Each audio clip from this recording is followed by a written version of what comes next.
Good evening everyone, welcome back to Maths Teacher YouTube channel, myself Babbi Rajput. So in this video we are going to discuss about the exercise questions for the chapter Natural Resources. So question number 1 we have, why is atmosphere essential for life? है ना, हमें पता है हमारे पास 3 spheres होते हैं, कौन से? एक होता है आपका लिथोस्फेयर जो हमारी लैंड एरिया को कवर करता है, एक होता है एटमॉस्फेयर, है ना, जो क्या करता है हमारी एयर वाले रीजन को, मतलब जहां भी एयर पाई जा रही है वो एटमॉस्फेयर है। एक होता है हाइड्रोस्फेयर जहां पे आपका वाटर वाला जो एरिया है उसको हाइड्रोस्फेयर बोलते हैं। ठीक है, इन तीनों स्फीयर्स के मिलने से क्या बनता है? बायोस्फेयर, जहां पे क्या होता है लाइफ है वो सस्टेन करती है, वहां पे लाइफ पॉसिबल है, तीनों की जरूरत है इक्वली। ओके, सो बोल रहे हैं कि भाई एटमॉस्फेयर जो हमारा एक बायोस्फेयर का एक हिस्सा है, एटमॉस्फेयर मतलब जहां पे हमारी हवाएं प्रेजेंट होती हैं, वो इतना जरूरी क्यों है हमारे लिए, आपको बताना है। ठीक है, so atmosphere is essential for life because क्यों हमारे लिए इतना इंपॉर्टेंट है? सबसे पहले एयर, हमें पता है एटमॉस्फेयर किससे बना है? Atmosphere is made from the mixture of gases, है ना। एटमॉस्फेयर में क्या होता है? हवाएं होती है ना। एटमॉस्फेयर में क्या होता है? इसमें एयर होती है, मिक्सचर ऑफ गैसेस बोल सकते हैं। मतलब नाइट्रोजन भी पाई जाएगी, ऑक्सीजन भी पाई जाएगी, अर्गन भी पाया जा रहा है, आपका कार्बन डाइऑक्साइड भी पाई जा रही है, आपका ओजोन भी पाया जा रहा है ना। तो ये सारी कुछ गैसेस हैं जो हमारे एटमॉस्फेयर में पाई जाती हैं। तो वैसे ही हमारा जो एयर है उसमें ऑक्सीजन पाई जाती है, और हमें पता है कि जब हम रेस्पिरेशन करते हैं तो हमें ऑक्सीजन बहुत ज्यादा जरूरी होती है ना। ऑक्सीजन अगर हमारी बॉडी में नहीं जाएगी तो हम जीवित कैसे रह पाएंगे? बहुत सारे यूजेस होते हैं ऑक्सीजन के हमारी बॉडी में। ठीक है, वो आप हायर क्लासेस में 10th क्लास में पढ़ोगे। ठीक है, सो air contain oxygen which is 21%, which is essential for the survival of all living organism, is a part of atmosphere. Why atmosphere is very important or essential for us? Because in that atmosphere oxygen is present which is 21% and which is very important. सोच लो आपके atmosphere से oxygen हटा दी गई, है ना, तो हम भाई इनहेल कौन सी गैस करेंगे? हम कोई जहरीली गैस इनहेल कर लेंगे उस टाइम, तो हमारी मृत्यु, हम डेथ भी हो सकते हैं, हमारी मौत भी हो सकती है। तो oxygen is very important. Second is the atmosphere is composed of essential gases that are required for the life on earth. जैसे कि इसमें से एक हो गई ऑक्सीजन, दूसरा CO2 भी। ठीक है, अब CO2 क्या है? CO2 चाहिए होता है पौधों को। आपको पता है पौधे क्या करते हैं? फोटोसिंथेसिस, है ना। अगर वो फोटोसिंथेसिस नहीं करेंगे तो ऐसा समझो कि फूड नहीं बनेगा प्लांट का। फोटोसिंथेसिस से प्लांट का फूड बनता है। फूड किस फॉर्म में बनता है? ग्लूकोज के फॉर्म में। ठीक है, इसकी रिएक्शन होती है CO2 plus H2O in presence of sunlight and chlorophyll will give you glucose C6H12O6 plus oxygen release होती है। ठीक है, so during photosynthesis carbon dioxide बहुत इंपॉर्टेंट होता है। कार्बन डाइऑक्साइड नहीं होगा ना तो ये हो ही नहीं सकती प्रोसेस। ठीक है, सो वो भी एटमॉस्फेयर में प्रेजेंट है। कितना अमाउंट है? अप्रॉक्स 0.003 या 0.4 है। ठीक है, एक बार चेक कर लेना। Next is water cycle. Water cycle ही नहीं, जो बाकी साइकिल्स होती है जैसे कि नाइट्रोजन साइकिल होगी, आपकी ऑक्सीजन साइकिल होगी। ठीक है, अगर एटमॉस्फेयर नहीं होगा तो ये साइकिल्स भी पॉसिबल नहीं है। So water cycle takes place because of atmosphere, with the various other cycles are also possible because of atmosphere. Various other cycles का मतलब यहाँ पे क्या है? They are talking about your nitrogen cycle and आपकी carbon dioxide cycle, या हम बोले कार्बन साइकिल। ठीक है, कार्बन साइकिल है ना, and your one more is there oxygen cycle. ठीक है, राइट। सो ये कुछ ऐसी साइकिल्स हैं, अगर एटमॉस्फेयर नहीं होगा तो ये पॉसिबल नहीं है। Next is atmosphere act as an protective blanket for the earth by blocking the harmful UV rays from the sun. अब हमें पता है कि हमारा जो अर्थ है इसमें क्या है? इसमें ओजोन लेयर प्रेजेंट है। ओजोन लेयर क्या है? जो ओजोन गैस है ना वो इकट्ठी होती रही उसने एक लेयर बना ली, यस, ऐसे करके। ठीक है, तो ये जो लेयर है वो क्या है? ओजोन लेयर है, O3। मतलब ओजोन के जो मॉलिक्यूल्स थे वो इकट्ठे होते गए और उन्होंने क्या कर लिया? एक लेयर टाइप की बना ली। अब मान लो यहाँ पे सन है, तो सन से क्या होती है? हार्मफुल अल्ट्रावायलेंट रेडिएशंस आती हैं। अगर ये लेयर नहीं होती तो डायरेक्टली हमारे शरीर तक ये पहुंच जाती है, हमारी बॉडी को अफेक्ट करती है। आपने सुना होगा UV rays skin cancer cause करता है, बहुत सारी जो डिजीजेस है वो कॉज करता है। मतलब they are actually harmful for us, but atmosphere is present here. Atmosphere में गैसेस हैं। गैसेस में कौन सी गैस है यहाँ पे? ओजोन। जिसने क्या किया? जिसने एक लेयर टाइप की बना ली, और उसने वो एक प्रोटेक्टिव लेयर है, और उसने यूवी रेस को डायरेक्टली हमारे बॉडी में या अर्थ में आने से उसको रोका। ठीक है, last is atmosphere maintains the temperature of earth. ये हमने इंटेक्स क्वेश्चन में भी पढ़ा था कि ये क्वेश्चन था इंटेक्स में आपके कि एटमॉस्फेयर को ब्लैंकेट क्यों बोलते हैं, ठीक है, या एयर या एटमॉस्फेयर ऐसे करके कुछ था आपका कि इसको ब्लैंकेट ऑफ अर्थ क्यों बोलते हैं, ब्लैंकेट क्यों बोलते हैं। सो ये टेम्परेचर मेंटेन करके रखता है ना, because air is the bad conductor of heat. Next is why is water essential for life. पानी की जरूरत क्यों है इतनी ज्यादा। तो आप इसका ये भी कंसेप्चुअल बेस्ड क्वेश्चन है, इसका आंसर एक नहीं हो सकता, आप कैसे भी लिख सकते हो इसको। So water forms are major component of living organism. बहुत ही ज्यादा हम आपने देखा होगा, ये एक एड भी आता है, शायद माधुरी दीक्षित करती है ना। सो उसमें बताते हैं कि हमारा जो शरीर है वो 70% पानी से बना हुआ है। That is very very important, है ना। तो बहुत ज्यादा जरूरी है पानी हमारी जिंदगी के लिए, not only to human beings as well as to all the living organism, other creatures as well. It plays a vital role as all the metabolic processes required for growth and development require a liquid medium. Most of the reaction occur when the substance are dissolved in this dissolved state, है ना। सो इसको हम universal solvent भी बोलते हैं, ये मैंने आपको केमिस्ट्री में कराया था। यूनिवर्सल सॉल्वेंट बोलते हैं वाटर को, ठीक है, मतलब ये हर जगह यूज हो जाता है। अब सॉल्वेंट क्या होता है, सॉल्वेंट वो पार्ट होता है जब कोई सॉल्यूशन हम बनाते हैं ना, तो उसमें दो चीजें होती हैं, एक होता है सॉल्यूट, एक सॉल्वेंट। तो सॉल्वेंट होता है वो मेजर क्वांटिटी में हम लेते हैं, ठीक है, मेजरली हम लिक्विड ही लेते हैं, राइट। सो ये यूनिवर्सल सॉल्वेंट होता है, मतलब हर जगह यूज होता है। अब देखो आपने क्या किया, आपने खाना खाया, आपने क्या किया, खाना खाया, है ना। तो खाना खाने के बाद अगर आप वाटर मतलब पानी पियोगे, है ना, after eating the food if you drink water, तो उससे क्या होगा, वाटर क्या करेगा, उस फूड को डिफरेंट बॉडी पार्ट में कैरी करेगा, ठीक है। So that is very very useful for carrying the material from one part of the body to other part, है ना। आप ऐसे भी समझ सकते हैं, मान लो ये पानी है, इसमें आपने कोई चीज डाल दी और ये फ्लोटिंग वाटर है, मतलब ये फ्लो कर रहा है, बह रहा है। सो आप मान लो इस डायरेक्शन में बह रहा है, तो आपने इसमें कोई चीज डाली तो वो आसानी से चली जाएगी, है ना, आसानी से फ्लो होकर वाटर के साथ चली जाएगी। सेम हमारी बॉडी के साथ होता है, ठीक है। तो ये ग्रोथ डेवलपमेंट के लिए वो बहुत इंपॉर्टेंट है। Water also help in transportation, यही लिखा है, ट्रांसपोर्टेशन में भी जरूरत होती है इसकी बहुत ज्यादा। And water help in maintaining body temperature. अगर जैसे आप गर्मी में आते हो कहीं बाहर से, बहुत ज्यादा गर्मी अब तो पड़ने लगी है, तो आप पानी पीते हो ना, तो आपको थोड़ी एनर्जेटिक आप फील करते हो ना, आपका बॉडी टेम्परेचर भी नॉर्मल हो जाता है ना। ऐसे बॉडी ऐसा लगता है बॉडी में आग सी लग गई है, लेकिन पानी पीने के बाद थोड़ा सा हम रिलैक्स्ड फील करते हैं, right. Water helps in growth of plant and animals. Not only in human beings, it helps in the growth of plants and animal as well. Why? Plants में क्या होता है बच्चे, जो रूट्स होती है वो क्या करती है, वाटर को एब्जॉर्ब करती है। अगर वाटर नहीं होगा ना तो प्लांट ग्रो ही नहीं कर पाएगा। तो very very important water is for plants and animals as well, other animals as well, है ना। Next is water acts an a great medium to transport the male gamete. ये थोड़ा सा आपका हायर लेवल की बात आ गई, बट मैंने इंक्लूड कर दिया यहाँ पे। क्या मतलब है इसका, देखिए बहुत सारे ऐसे ऑर्गेनिजम्स होते हैं, मेनली जो यूनिसेलुलर होते हैं, उनको क्या चाहिए था, मीडियम चाहिए होता है, ताकि उनका जो गैमेट है, अच्छा हमेशा ध्यान रखना, जैसे केमिस्ट्री में मैंने आपको बताया था कि हमेशा इलेक्ट्रॉन मूव करता है ना, प्रोटॉन कभी मूव नहीं करता है, इलेक्ट्रॉन ही मूव करता है एक एटम से दूसरे एटम में। वैसे ही हमेशा मेल गैमेट मूव करता है।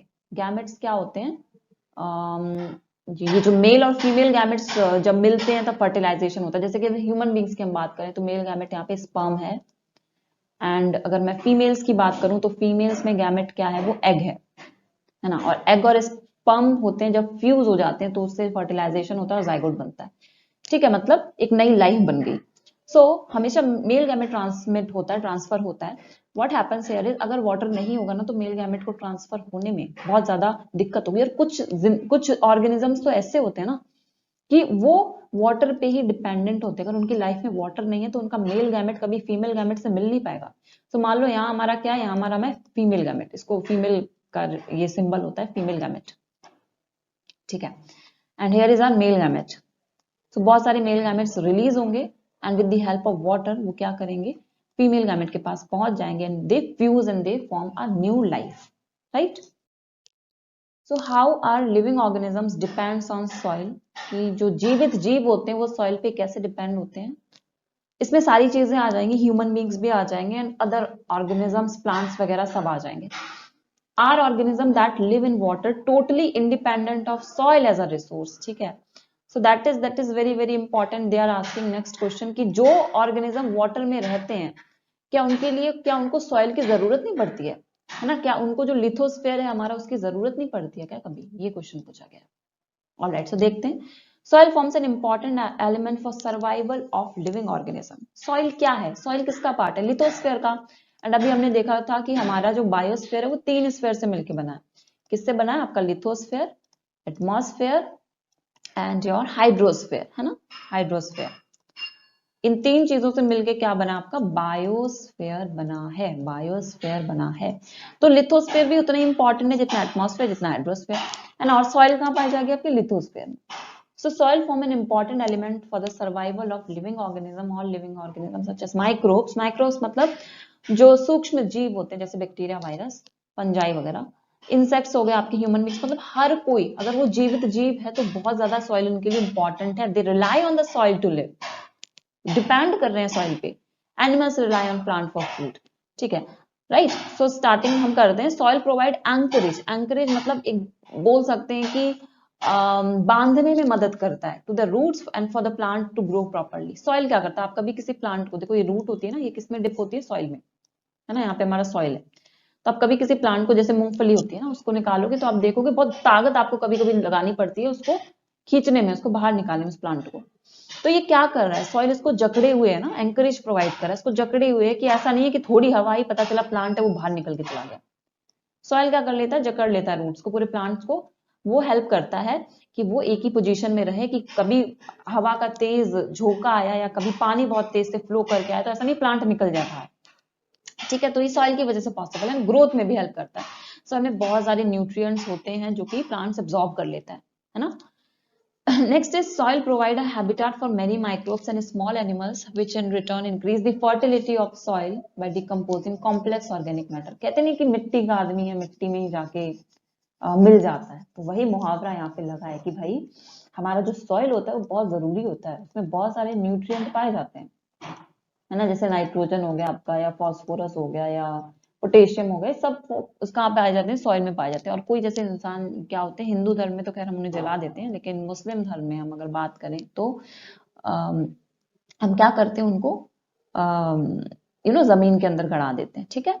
सो अब क्या होता है, देखो जो हमारी बॉडी है वो भी बहुत सारे मिनरल्स, वाइटामिन से या बहुत सारे एलिमेंट से मिलकर बनी है ना। हमारी बॉडी में बोन्स होते हैं, उसमें कैल्शियम होते हैं, इससे करके बहुत सारे एलिमेंट्स है। तो कहीं ना कहीं वो जाके मिट्टी में वापस चले जाते हैं, तो मिट्टी क्या हो गई? न्यूट्रिएंट रिच हो गई अगेन। ये साइकिल टाइप की होगी, है ना। Next is organisms that live in water are indirectly dependent on the soil. अब ये जो क्वेश्चन पूछा था ना, ये बीच में आ गया, आप इसको लास्ट में लिख लेना, एक्चुअली पॉइंट बीच में आ गया, ठीक है। सो क्वेश्चन था कि वो जीवित जीव जो पानी में रहते हैं, क्या उन्हें सॉइल की जरूरत नहीं पड़ती है क्या? तो ये देखते हैं, तो पड़ेगी। Indirectly depend on soil, indirectly depend करते हैं। जैसे सम ऑफ द एक्वेटिक, एक्वेटिक मतलब होता है बच्चा जो पानी में रहते हैं, animals depends on the aquatic plants, right. Aquatic animals, अब खुद सोचो, जैसे टेरेस्ट्रियल मतलब होता है जो जमीन पे रहते हैं, जमीनी स्तर पे रहते हैं ना।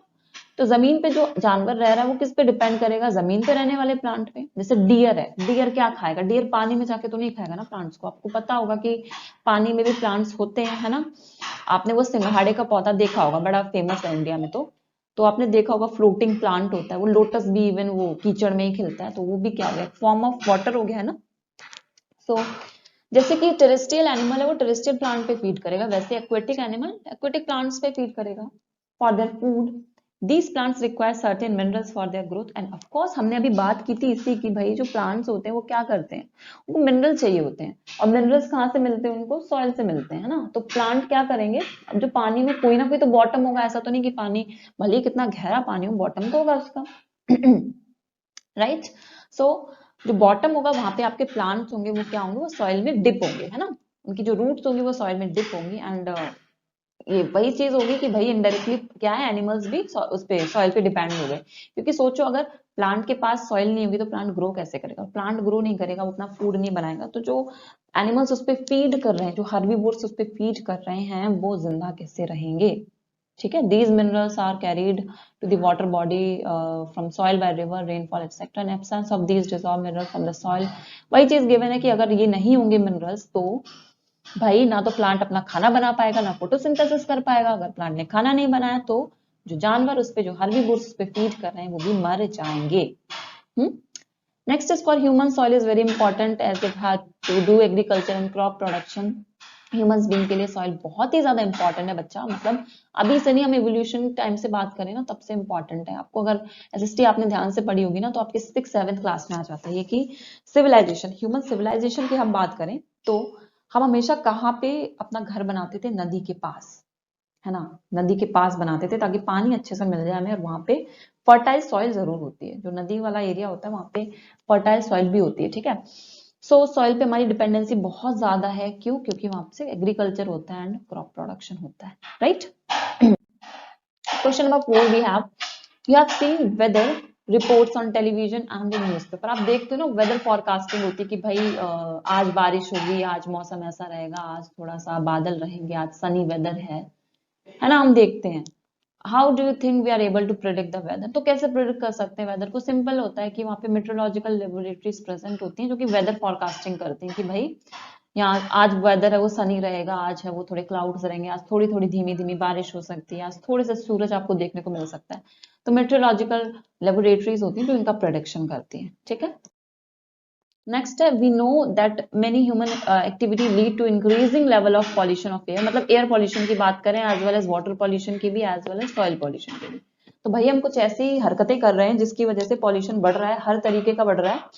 कौन सा बढ़ रहा है? एयर का भी बढ़ रहा है ना। दिवाली पे तो पागल हो जाते हो आप लोग, इतने पटाखे फोड़ देते हो, राइट। सो एयर पॉल्यूशन, दिल्ली में तो ये हाल हो जाता है, मतलब इतनी आईज इरिटेट करती हैं।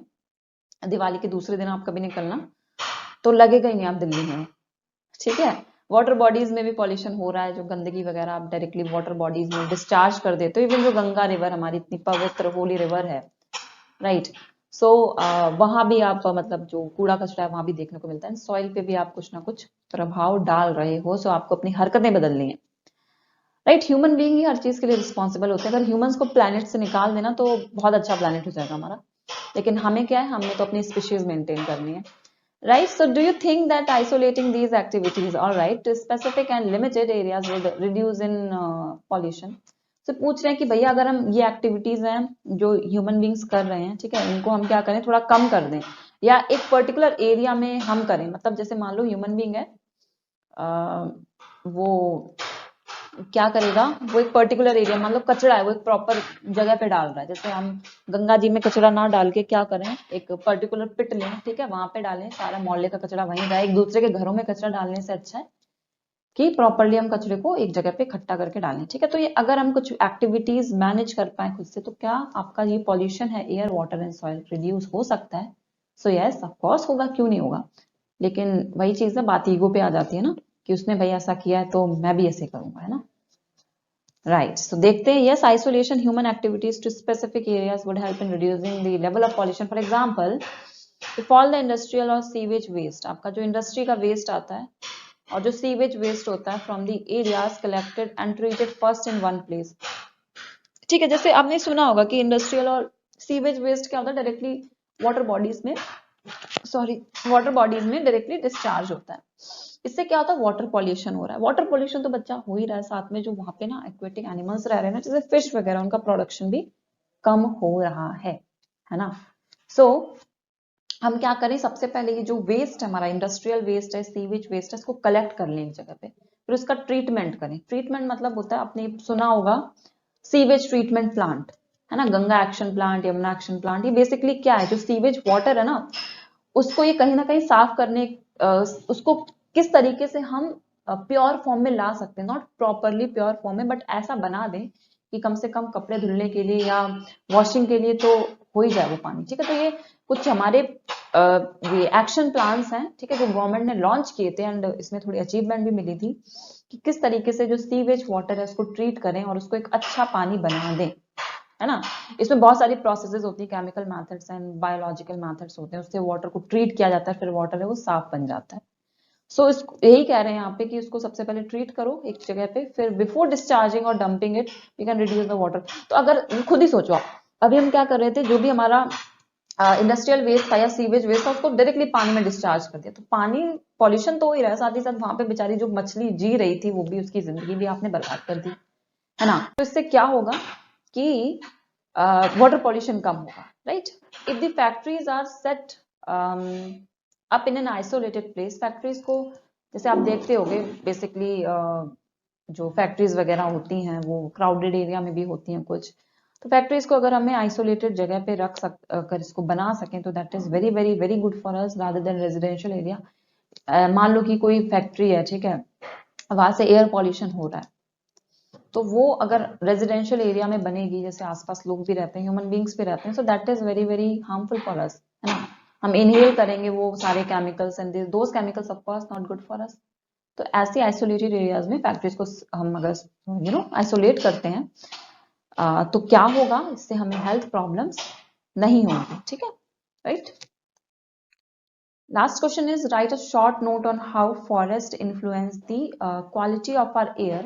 मतलब फॉरेस्ट किस तरीके से air, soil and water resources में इन्फ्लुएंस करते हैं, किस तरीके से फॉरेस्ट है वो बहुत ज्यादा इंपॉर्टेंट है एयर के लिए, सॉइल के लिए एंड वाटर के लिए, ये हमें बताना है, ठीक है। सो ऑफ कोर्स फॉरेस्ट बहुत इंपॉर्टेंट है, और आपको आंसर बताना है लंग्स ऑफ फॉरेस्ट था या लंग्स ऑफ ऑक्सीजन था, आई डोंट रिमेम्बर। चलो लंग्स ऑफ फॉरेस्ट है, लंग्स ऑफ ऑक्सीजन है, आपको ये बताना है किसको बोलते हैं, ठीक है, राइट। तो सबसे पहले देखते हैं कि फॉरेस्ट है वो क्वालिटी ऑफ एयर कैसे इंप्रूव करता है। Forest maintain an oxygen level in atmosphere. सबसे पहले जो हमारी 21% ऑक्सीजन है एटमॉस्फेयर में, वो किसकी वजह से हो पा रही है, फॉरेस्ट। कैसे हो पा रही है, क्योंकि वो फोटोसिंथेसिस करते हैं। फोटोसिंथेसिस की रिएक्शन क्या होती है, CO2 plus H2O in presence of sunlight and chlorophyll. ये H नहीं होता है बच्चे सिंबल, इसका मतलब होता है sunlight. Will give you C6H12O6, ये आपका ग्लूकोज है, प्लस ऑक्सीजन रिलीज होगी। तो ये जो ऑक्सीजन रिलीज हो रही है, आप सोचो जितने ज्यादा प्लांट्स होंगे उतनी ज्यादा फोटोसिंथेसिस होगी, मतलब उतनी ज्यादा ऑक्सीजन बढ़ रही है। तो कहीं ना कहीं जो फॉरेस्ट है वो ऑक्सीजन लेवल मेंटेन कर रहे हैं, इन कार्बन डाइऑक्साइड लेवल को रिड्यूस भी कर रहे हैं, क्योंकि फोटोसिंथेसिस में हम CO2 यूज करते हैं, है ना। Second is forest maintain the temperature of environment. ये टेम्परेचर भी मेंटेन करके रखते हैं एनवायरनमेंट में, मतलब ज्यादा सर्दी ना हो, ज्यादा गर्मी ना हो। वो कौन काम करता है, वो काम करता है हमारे forest. Next is influence of forest on quality of soil. किस तरीके से फॉरेस्ट है वो सॉइल की क्वालिटी को इम्प्रूव कर रहे हैं। So the roots of trees binds the soil together, thus reducing soil erosion. हमने soil erosion इंडेक्स में भी पढ़ा था, इंडेक्स क्वेश्चन में भी था कि soil erosion क्या होता है। soil erosion बच्चे क्या होता है, जो हमारी soil होती है ना, इसकी टॉप मोस्ट लेयर का इरोड होना। सबसे टॉप मोस्ट जो लेयर होती है इसकी, इसको हम ह्यूमस बोलते हैं। सो अगर बहुत तेज से हवा चल रही है, बहुत तेज से पानी का फ्लो है, तो जो सबसे टॉप मोस्ट लेयर होती है वो अपने साथ ले जाता है हवा या पानी, और वो ह्यूमस होती है जो बहुत फर्टाइल होती है। और अगर ह्यूमस नहीं है सॉइल में तो वहां पे खेती नहीं हो सकती है। तो ट्रीज क्या करते हैं, ट्रीज हमारे या प्लांट्स हैं, वो उनकी जो रूट्स होती हैं वो सॉइल को बांध के रखती हैं, है ना। अब सॉइल को बांध के रखेंगी तो अगर कोई हवा भी तेज से आती है, पानी भी आता है, तो वो सॉइल की टॉप मोस्ट लेयर ह्यूमस को उड़ा के नहीं ले जा पाएगा, ठीक है। सॉइल इरोजन में हेल्प कर सॉइल इरोजन को रिड्यूस करने में हेल्प करते हैं।